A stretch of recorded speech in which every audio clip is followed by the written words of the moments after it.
తాకట్లో ఉన్న మీ బంగారాన్ని విడిపించి ఆ రోజు ఆన్లైన్ రేటుకి కొంటాం. Sharma gold company. నమస్కారం. విశ్వావసునామ సంవత్సర ఉగాది శుభాకాంక్షలు. ద్వాదశ రాశుల వారి జాతక ఫలితాలు తెలుసుకుందాం. వివరించేందుకు ప్రస్తుతం మనతో పాటు ఉన్నారు డాక్టర్ ఈడుపుగంటి పద్మజ గారు.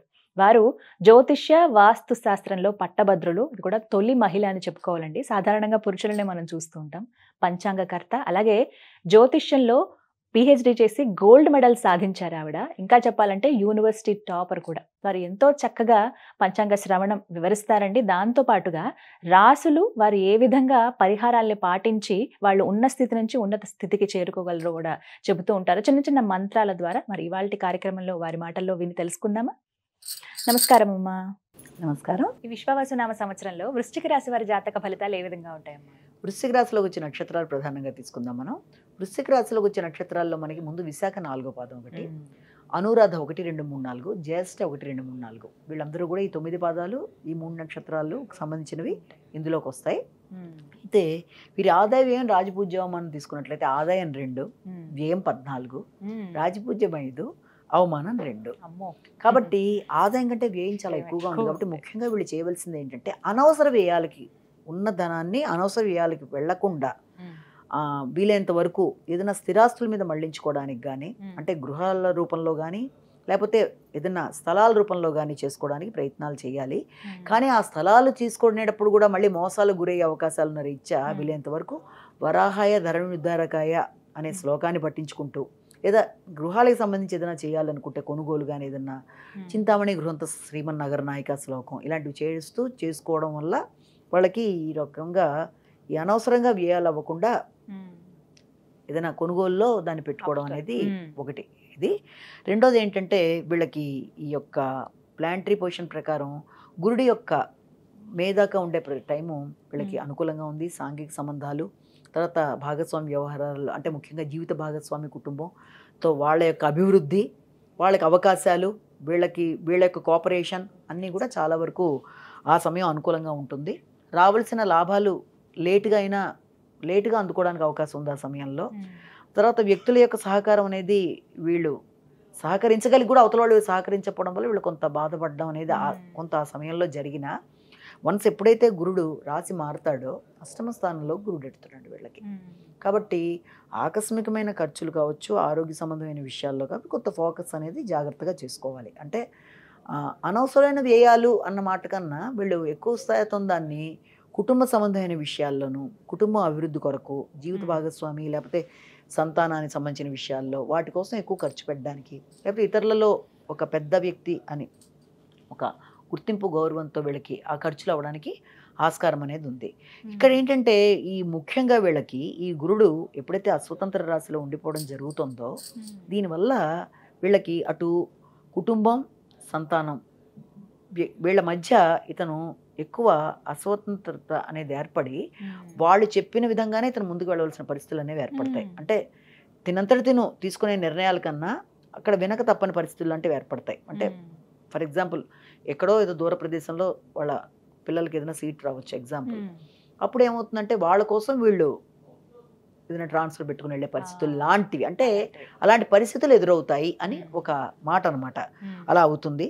రెండోది ఏంటంటే దాంతోపాటుగా ఖర్చులు అనేవి కూడా చాలా అధికంగానే ఉంటాయి.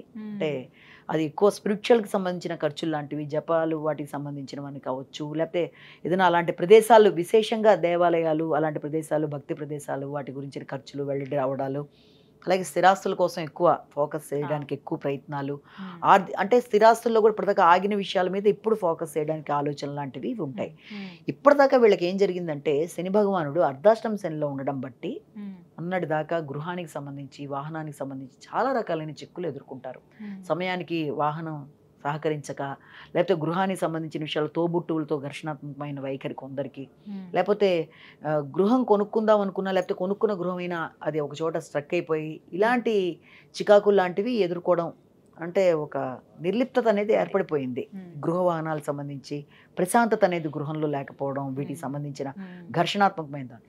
ఇప్పుడు ఏమైందంటే శని భగవానుడు రాశి మారాడు, పంచమ స్థానంలోకి వచ్చేసాడు. ఆ స్ట్రెస్ లెవెల్స్ చాలా వరకు వీళ్ళకి కంట్రోల్ అయిపోతాయి. అంటే ఇప్పటిదాకా గత 2.5 సంవత్సరాలుగా చాలా స్ట్రగుల్ అయ్యి ఉన్నారు కాబట్టి అర్ధాష్టమ శని దానివల్ల పడింది.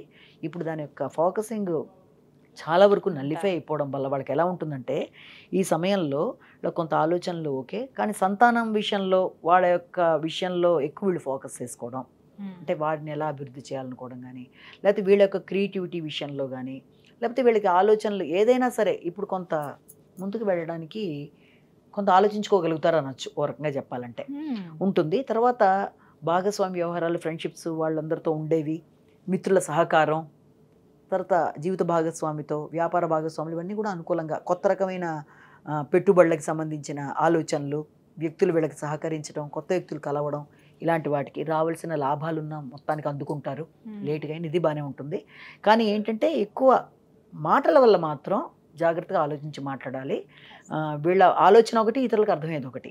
దానివల్ల విభేదాలు రాకుండా మాట్లాడే ముందు 1-2 సార్లు ఆలోచించుకుని మాట్లాడితే సమస్యని అధిగమించవచ్చు మొట్టమొదట. ఇక రెండోది ఏంటంటే రాహుకేతువుల వల్ల కూడా ఏంటంటే వాహనాలు నడిపేటప్పుడు మాత్రం వీలైనంత కేర్ మాత్రం తీసుకోవాలి. విష్ణు గరుడ వాహన అనే శ్లోకాన్ని పఠిస్తూ ఉండాలి ఖచ్చితంగా. వాహనానికి సంబంధించిన ఇబ్బందులు అనేవి ఎదుర్కొనే అవకాశం ఉన్న రీత్యా వృత్తిలో కూడా వీళ్ళకి వృత్తి వదిలేద్దామన్న భావన కానీ, వృత్తిలో ఎక్కువ ప్రెషర్ పెట్టే వ్యక్తులు ఎదుర్కోవడం వల్ల కానీ దాని మీద ఆసక్తి అనేది తగ్గిపోతూ వస్తుంది. కాబట్టి వృత్తిలోంచి బయటకు వచ్చేద్దాం అనే ధోరణి చాలామందికి వస్తుంది. కాబట్టి ఆ భావనలకి లోను కాకుండా ఉండడానికి వీళ్ళంతవరకు గణపతికి సంబంధించిన పూజలు చేసుకోవడము, లేకపోతే గంగనాధిపతి నమః అనుకోవడం, అలాగే అరుణాచల సేవతో పాటుగా శ్రీ దుర్గే నమః, ముఖ్యంగా దుర్గే నమః వదలకుండా చేయడం, ఇవి చేయడం బట్టి ఇటు డ్రైవింగ్ సమయంలో విష్ణు గరుడ వాహన చేయడం, వీటి వల్ల డ్రైవింగ్కి సంబంధించిన సమస్యలను అధిగమించవచ్చు. అలాగే ఈ యొక్క వృత్తిలోంచి వచ్చేద్దామన్న వైరాగ్య భావం నుంచి బయటకు వచ్చేయచ్చు. ఇక అన్నిటికంటే ముఖ్యంగా మాటల వల్ల ఇబ్బందులు రాకుండా జాగ్రత్తగా ఆలోచించి అయితే మాట్లాడాలి. దానివల్ల శని దోషం వాగ్దానాలు ఎవరికైనా ఇచ్చేటప్పుడు కానీ ఇచ్చిన వాగ్దానం నిలబెట్టుకోవడంలో ఇబ్బందులు అనేవి ఎదుర్కోవచ్చు. ప్రధానంగా చేసుకోవాల్సిన పరిహారాలు ఏమిటి? ప్రధానంగా చేసుకోవాల్సింది విష్ణు గరుడ వాహన డ్రైవింగ్ సమయంలో ఖచ్చితంగా చేసుకోవాలి. అలాగే శ్రీ దుర్గే నమః చేసుకోవాలి. అంటే ఈ యొక్క గృహ వాతావరణంలో అనిశ్చిత ఇలాంటి చిరాకులు లేకుండా రావాల్సినవి ఏమన్నా ఉంటే రావడానికి, ఆగినవి ముందుకి రావడానికి గణపతికి సంబంధించినవి చేసుకోవడం బట్టి వైరాగ్య ధోరణి, అంటే ఏదైనా దుర్వాగ్మాలతో పూజ, అప్పుడు వృత్తి వదిలేద్దాం అనే భావన నుంచి బయటకు వస్తారు. చక్కగా వివరించారండి. ధన్యవాదాలు. నమస్కారం.